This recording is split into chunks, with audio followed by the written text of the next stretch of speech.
It has always seemed very strange to me that nobody wants to evaluate or question our system of education in terms of justice and injustice. Many people want to become medical doctors. Some are going to have that opportunity, others are not.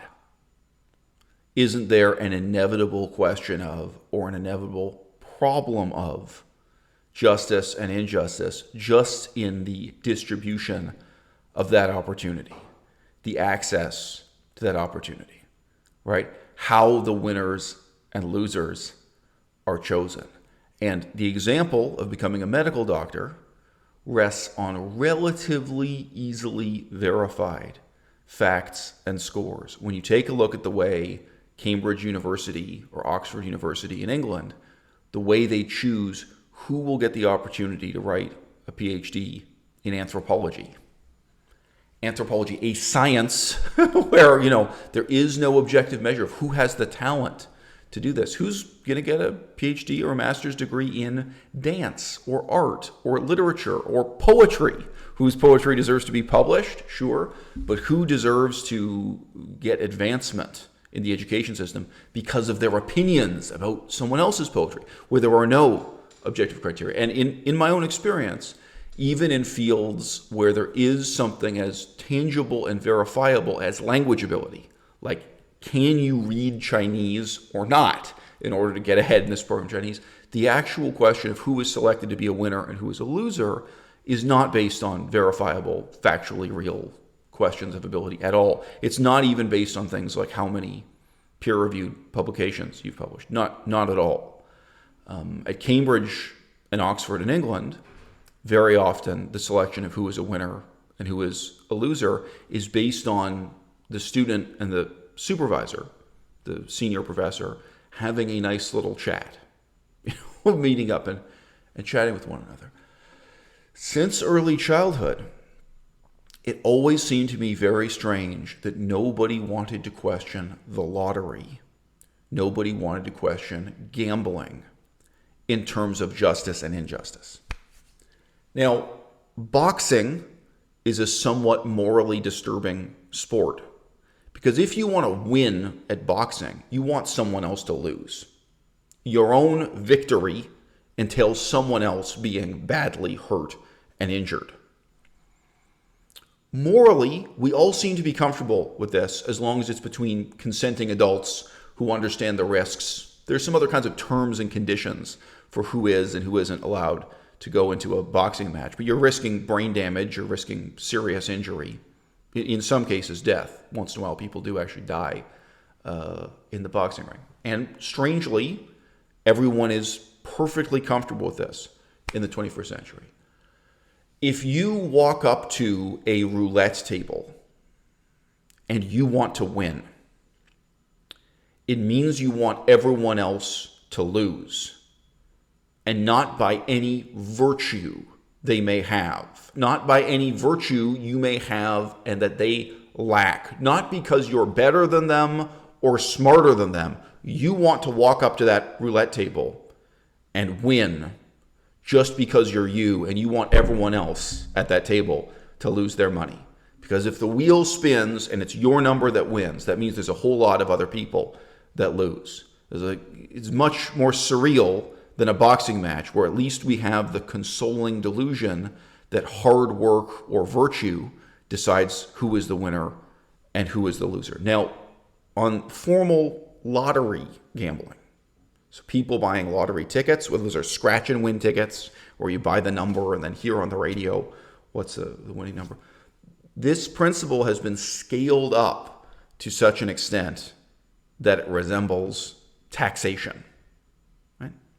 On a massive scale, thousands of people, hundreds of thousands of people buy a ticket knowing that they will lose, but somebody will win. So this is like a roulette table where the number is going to spin and the vast majority of people are going to lose, but somebody somewhere is going to win, not based on any virtue they have that you lack, completely arbitrarily. And people are happy to pay this tax People are perfectly satisfied. They have no sense of injustice, knowing that many thousands of people, or even millions of people, are being taxed unjustly, if you want, or having their money taken away from them, or becoming a little bit poorer, so that somebody, somewhere, arbitrarily, will have this positive opportunity, whether it's that they win $10,000 or they win $1 million, right? People accept this. I think there is a very similar logic at a deep level culturally in people accepting that somebody somewhere is going to get the chance to learn Sanskrit. Somebody somewhere is going to get the chance to learn ancient Greek. Somebody somewhere is going to get the chance to become an X-ray technician. And they don't really care who it is, as long as it is, in this way, arbitrary and indifferent. And all of us are paying for it. Whether you live in Canada or Denmark or England or even the United States of America. In fact, we are all buying lottery tickets to support this lottery. We are all paying taxes. Look at the percentage. Even in the United States of America, where people pay a lot of money in tuition, look at how many millions of dollars the government is giving to support those same universities that charge those high rates of tuition, right? It's shocking. But there's a lot of money being poured in from the taxpayers also. Throughout Western Europe, throughout the Western world, right? We're all paying for somebody to win the lottery with no questions asked, with no standard, no accountability, no transparency as to who should get that opportunity, who merits it, who deserves it, because we feel comfortable that somebody will win the lottery. Now, there are problems here. When I was a kid, there were two types of professors in the whole sphere of politics, history, and economics. I wish I had one word for that range of subjects. There were two types of professors. There were die-hard Marxists who found one excuse after another to say something positive about Joseph Stalin and Mao Zedong and to teach you their crazy, superstitious reinterpretation of the world history in terms of Karl Marx's dialectical materialism. You know, they were in big numbers in academia when I was a kid, right?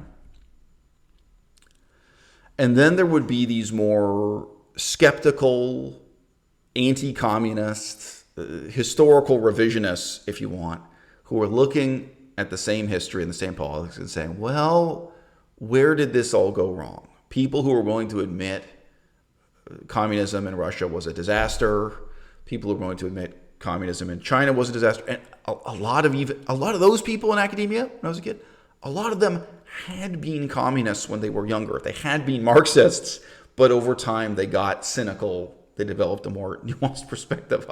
I'm not joking. I'm from Canada. All right, where I didn't have any right-wing Christian conservative professors. Period. They did not exist in the social milieu I was born into. So this was kind of the political range. There were people committed to making excuses for Marxism and communism, and there were people willing to ask hard questions about it. What if you have a department in a university, or you have a field of study where 100% of the people are the true believers, 100% of the people are the crazy communists or the Marxists? What happens in that field?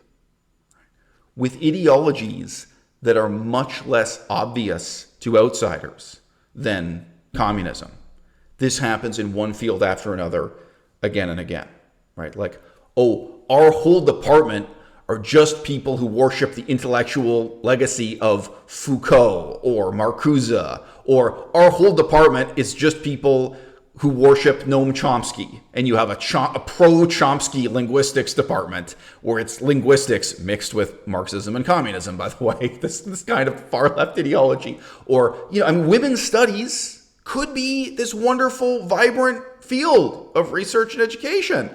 Take a look at what the ideology is that defines a particular department of women's studies, right?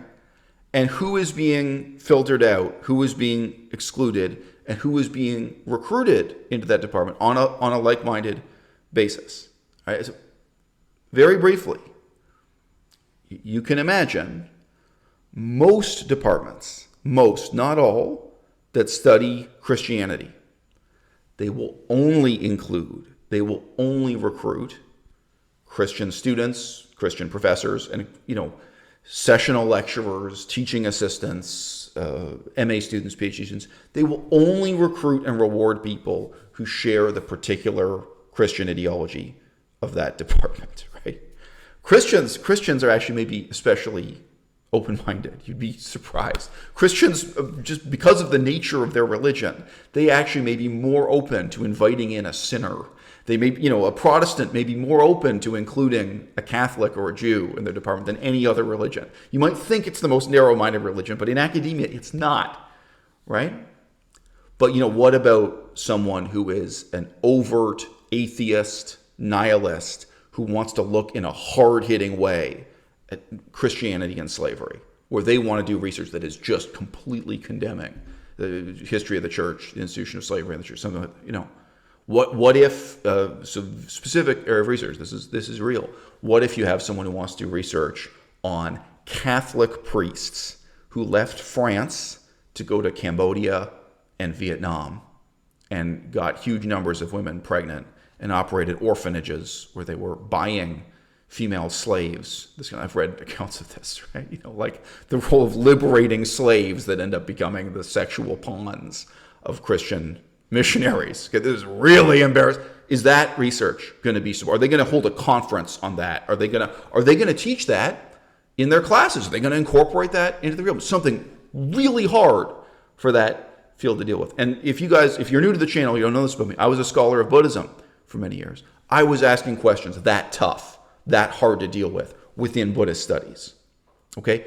Can the people who work in Buddhist studies actually recruit, actually reward, actually educate, actually give credentials to someone who asks tough questions that really challenge that field, including, by the way, questions about slavery, questions about sex, questions about corruption, but even the questions I was asking about the history of meditation, mistranslation of meditation into English, what the ancient texts say and what moderns mean.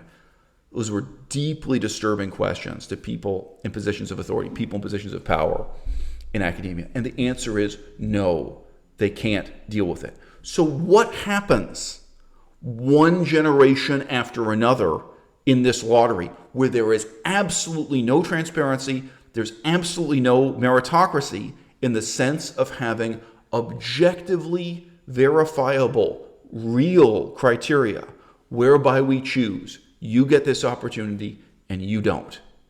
Now, one of the telltale aspects from my perspective is just how high the rate of attrition is in elite university programs. That when you give people these opportunities, a remarkably large number of them, once they go there, once they start spending the money and spend time, once they figure out what the nature of the opportunity is, a remarkably high number of them do drop out. So I'll stick with Buddhist studies just for the sake of it. I knew I could use specific faces and specific names to this. A scenario I saw play out again and again is a young man who is a hippie, has been into marijuana and LSD and maybe has done some drug tourism to Thailand, and feels he's an open-minded person, goes and approaches the professor, and they have a very nice, charming chat where he's not in any way offensive to the professor or challenging to the professor's authority. And they're taken on as a MA student or one of these package programs where they're doing an MA going on to a PhD or something on this basis of seeming like a nice young chap. Probably this person was born rich. And again, they went on vacation in India. They went on vacation in Thailand. They think they're into this, groovy Buddhism. And then once they're given this opportunity, guess what? They find out what the hard work of the field is. It's the type of hard work I actually did, and I demonstrated that I could do. But guess what? This field is about sitting with a manuscript, and the language work, the translation work, even the social science research, going and interviewing people in prison about prison conditions and Buddhist chaplains. There's all kinds of important social science research to do related to Buddhism also. What's going on with Buddhism and HIV/AIDS Do you ever think about that? There are really interesting questions for the right people to handle. But those are not the people you're recruiting. A very large percentage of the people given this opportunity, right? They burn out, they flake out, they drop out. And the greatest tragedy of all is the ones who don't go on to become completely useless professors who spend their time trying to recruit and reward the same sort of completely useless student that they were before. Communists in the Department of History, Marxists in the Department of Women's Studies, same pattern. And on a massive scale, right, what we get through this lottery-like education system is the apotheosis of mediocrity. We get whole institutions where people have no ambition, there is no pursuit of excellence.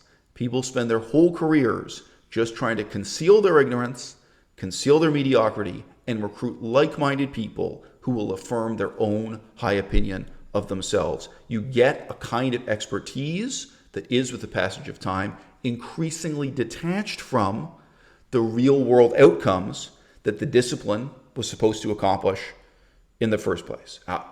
Anthropology is a dramatic example of this, right? So let's just talk about British anthropology to specify a bit. French anthropology is a little bit different. German anthropology is a little bit different. But anthropology in the English-speaking world was founded on the example of, a brilliant young man going out to live with a remote tribal group in Africa or Papua New Guinea where the language had barely been documented.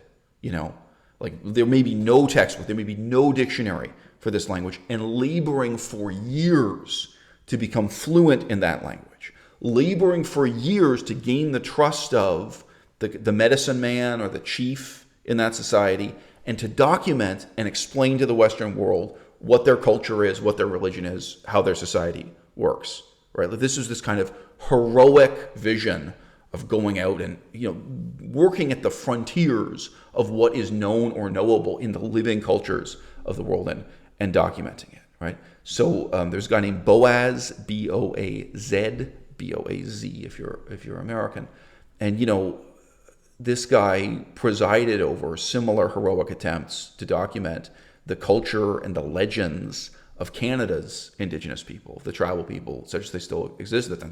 They weren't really tribal anymore. But, to write down their legends, their literature, their stories, and their language, which begins with taking white people and immersing them in that culture and having them really practice the language up to this high level of ability where you can do that. So even with a modern language that exists in the real world, think about how tough that would be for you to do right now in an easy language like Russian or Chinese. And I mean easy in the sense of there is a dictionary, there is an app on your phone, there are a lot of resources. Okay, now think about it with a language where none of those resources exist, where you're really the first person on the front. That was the definition of what anthropology was supposed to be all about. And now look at the reality of what anthropology actually is in academia today and what the actual abilities are of the people who are produced by master's degree programs and PhD programs. What is it they're capable of?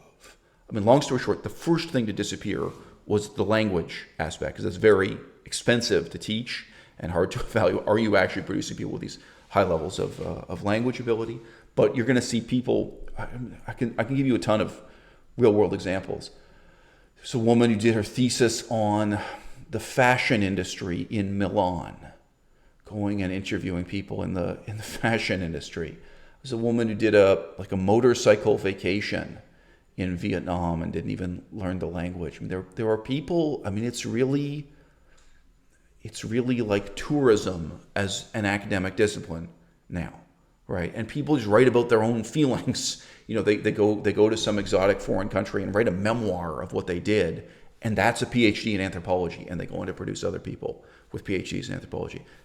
The downward spiral is dramatic. Now look, I think the fundamental reason why people are comfortable with the injustice of the lottery is the sense that it doesn't matter.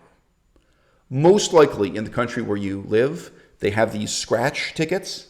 And let's say the scratch ticket, so this is a piece of paper and you scratch off with a coin And when you reveal the part you scratched off, you found out if you win or you lose. This is one mode of government-created gambling.